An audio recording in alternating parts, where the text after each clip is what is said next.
1.6 was a really solid esports game title. The like number one. It's like in viewership wise, fan base wise, everybody was fond of Counter-Strike players, and it was since 2001 or 2002. Counter-Strike was basically the headliner of the esports.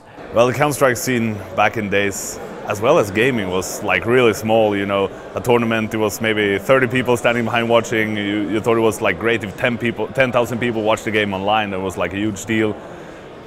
People didn't have the money to go to the tournaments, and it was like if you got a mouse from a sponsor, you were like the king. Like with no professional gear. Tournaments, it's like was the best events ever, with the first prize like 10 cans of beers, you know, and after the tournaments even the winner is sharing everything with the crowd, so like with all other players. So it was pretty cool underground movement, and it was so exciting because like you can achieve something, and this is the like the highest level of underground movement during those days in terms of like high tech and everything, and you understand that you're part of it. Considering how it looks now you get like huge money to actually use the gear, and you co-develop gear, so it's like personalized for you and your team, and it's hundreds of thousands of people watching the games and people running after the players in the streets. So it's like it's gone from pretty much nothing to be, at least in Sweden, it's pretty much the biggest sport right now in the case of people playing it or competing in it. So I mean it's grown from nothing to being so big in like 10 years. Короче, деньги — это хороший мотиватор, но абсолютно не главный. Но это для каждого по-разному. Для кого-то деньги — это самое важное в игре, для кого-то наоборот. Это вообще не имеет никакого значения. Поэтому не знаю. Но для меня, допустим, деньги не являются главным фактором того, что я играю. Это, скажем так, это приятный бонус. Back in the days it was all about the honor and all about your power of will, and right now it's sometimes, and not in majority, not in like the biggest threat, but means right now it's about the money. So people can earn, can live, and can play. We support different Counter-Strike tournaments, whether it's a local get-together or such a big event as IEM. But we're here to support big lands or small events. Эти турниры, они, конечно, являются, это самое важное, что происходит с Counter-Strike, потому что они привлекают молодых игроков. Молодые игроки хотят самореализоваться, хотят выиграть турнир, на котором большой призовой, и хотят попасть в историю этой игры. Если бы этих турниров не было, просто не было бы возможности это делать. То есть это самое важное, что происходит здесь. Вот именно вот такой вот турнир. CS needs major tournaments, online tournaments, middle-sized tournaments, local tournaments, all kinds of tournaments. So I don't really think that the impact will be, it's only a positive impact here. With a major prize money, with a major stage and everything. And every time there is a tournament that takes place with such a beautiful stage as CS has here, with such a beautiful final that it's going to have, I think it only pushes everyone else to become better than that. So in that sense, I don't see how it can even be negative here. I think it pushes everyone to improve, it pushes everyone to be better, and pushes everyone to make sure that the fans get what they really expect and what they really deserve from Counter-Strike.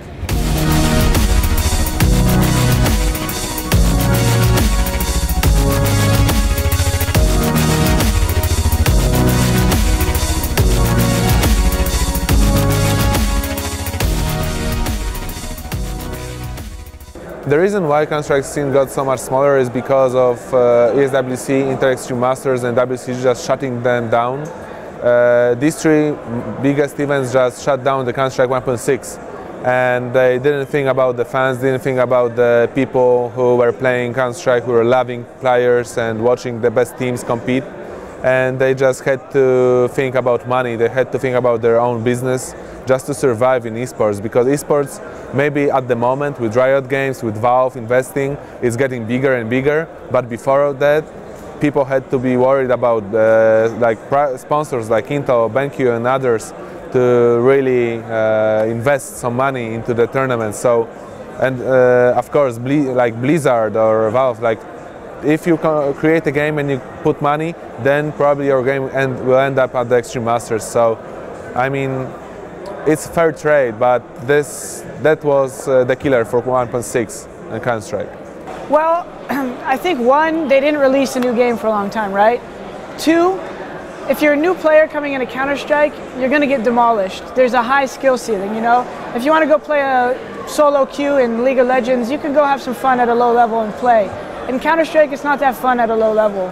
So I think for a new person coming into Counter-Strike after it's been out for 10 years, it's difficult. So I think a new game coming out has helped that perception, because now they could come in and say, it's not a big deal, I could go through the matchmaking system and play against people my level. It's tough to say why the old Counter-Strike versions got smaller. It's probably got to do with the fact that the game is old and stopped getting new players in. And at the same time, there came new, more popular games, which were easier to run as a tournament, because you could sell the sponsors a story, hey, this is a new game, it requires a new graphics card, it requires a new processor. So globally, everybody wanted to run tournaments for other games and not necessarily Counter-Strike. Although Counter-Strike was holding on very, very well still in, you know, the Russian-speaking region, but in the US it was gone. In the west of Europe it was gone. In Asia it was gone. So it had a rough patch, but it's on the up now. Ну, в первый раз, когда я увидел анонс турнира DreamHack Winter 2013 на $250 тысяч, ну, не скажу, что я там прыгал от счастья, что-то такое. Ну, я реально осознал в тот момент, что игра растет, игра прогрессирует и в дальнейшем будет только лучше.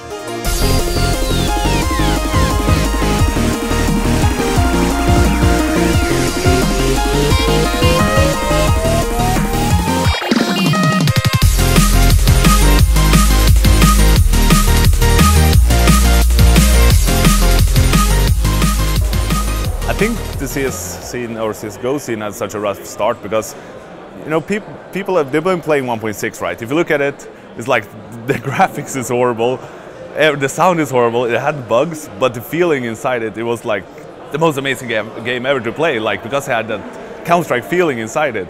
I think people, you know, moving over to CSGO didn't really have that, you know, mindset, like, hey, it's a new game, it won't feel exactly the same when moving over, and then it's like, people are always like really fast to, nah, I'm not gonna play that, I've been playing 2 hours and something. But I mean, since a big chunk of the people actually continue playing or started playing CSGO, most of the other people started playing as well, it's like, hey, this is not such a bad game. So, nah, I think that's the reason I had such a shaky start. Ну, это долгий процесс эволюции Counter-Strike. Вот. Не могу сказать, что одна игра хуже другой или так далее. Все игры разные, абсолютно разные. В какой-то степени CSGO, конечно, является квинтэссенцией Counter-Strike 1.6 и Source, но его видоизменяют, пытаются адаптировать, пытаются принести больше баланса в игру. Это, конечно же, это хороший, позитивный момент.